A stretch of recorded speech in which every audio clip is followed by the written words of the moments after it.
Joe, Penn State in SMU, they're calling for a whiteout in Penn State. SMU goes on the road, in 12-degree weather. 12-degree weather is where it's forecasted at the current moment. I went and looked that up. It's like, how cold is that shit going to be up there? Dallas ain't nowhere near no 12 degrees. Okay, but Penn State, SMU, how do you see this one playing out? One, really quickly, it sucks so much that Penn State was frustrated by the fact that they haven't had the ability to have a night whiteout this year on like a premier big-time matchup. And then they get to the playoffs and they get SMU. Well, no, but they get the noon game. They don't get their like late night whiteout. They get the noon game again. So they got the short end of the stick. Well, let me ask you this. Penn State fans that are watching this clip or watching the video live right now, would you rather not have a night game and have to play SMU and then Boise State, or would you rather a night game and play Tennessee? It's a very apt point to bring up. I'm going to repeat what I said in the last preview, Blake. SMU is about to get their doors blown off. Not only is there a talent gap, not only did we watch SMU's offensive line get worked by Clemson's, this Penn State D-line is gonna whoop their ass. Not only all that, but you just mentioned it's going to be freezing. The team from Dallas who looked cold in the ACC championship game when it was in the high 40s or low 40s, high 30s, they looked cold. You think that they're going to be able and ready to? I'm just telling you, it's a different type of cold in the middle of December in the middle of Pennsylvania. They're going to get their butts kicked. I think that if there is a game that is going to be a splattering, that is going to be lopsided, it is going to be Penn State dominating SMU.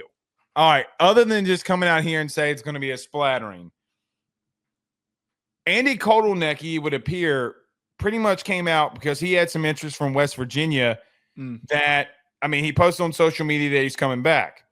So I think that's a big deal. Joe, their game plan has got to be throw the ball. Throw the ball. First down, second down, third down, fourth down. Throw the ball. This team cannot cover. I would go out there guns blazing.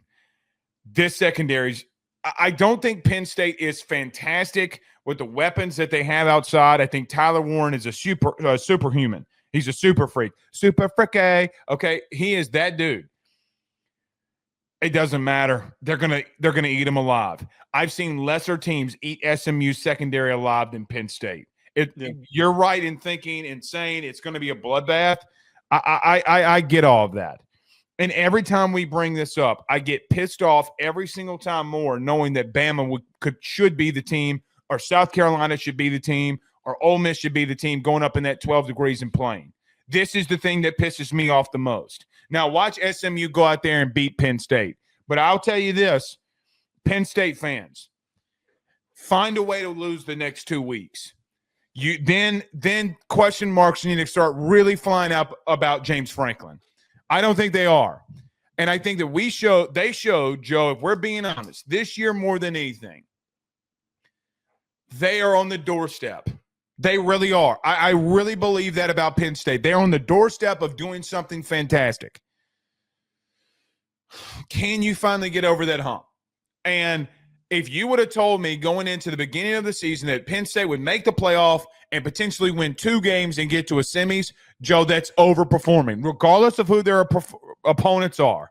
It's overperforming to where we thought that they would be. But the bottom line remains for me, SMU is not the team that's going to test you. You get a couple of weeks, you get a home game, throw the ball. Drew Allar is going to have 350. I'm calling it. He's going to have 350. This secondary is bad.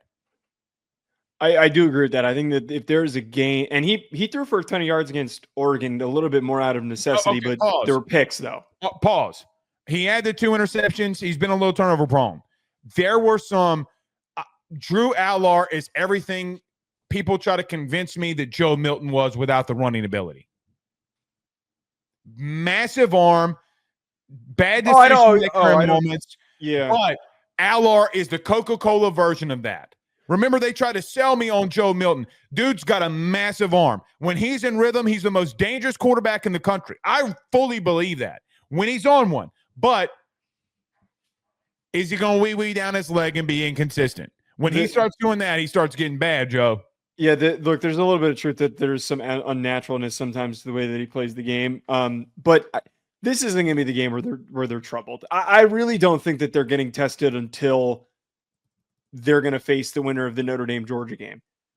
They get 2 warm-ups. They get 2 games to figure out, like, what can we accomplish with their passing attack? It's like they're starting in week 0 and they get to square up and play 2 G5 teams. That's what this feels, or a decent Power 4 team and a G5 team. That's what they literally get to do. SMU is fine. It's all great and dandy that they made it this far and they did so well in their first year, but I'm not giving them a chance here. The only way that they can produce is, one, the SMU defensive line gets home and they can produce sacks and pressures that leads to turnovers by Allar. Get home against who, though? Who are they doing this against? What do you mean? Joe, they're getting home and stopping the run against teams that are in the mid-70s in sacks and rushing. No, I get what you're saying. All I'm just trying to say here is that the only way that they could win is that their D-line plays up to the hype that a lot of the SMU fans are going to try and push on us. And then the other part of this, if Kevin Jennings is able to, evade pressure the way that he did against Clemson, I really think in the biggest, scariest part for any SMU fan, the way that we saw that Kevin Jennings, every time a ball was snapped, there was pressure in his face. Running for his life. It's going to be tenfold. This Penn State defensive line is better than Clemson's. Abdul Carter is going to be a top 5 pick. You don't have anyone on your offensive line that can block that dude. You don't.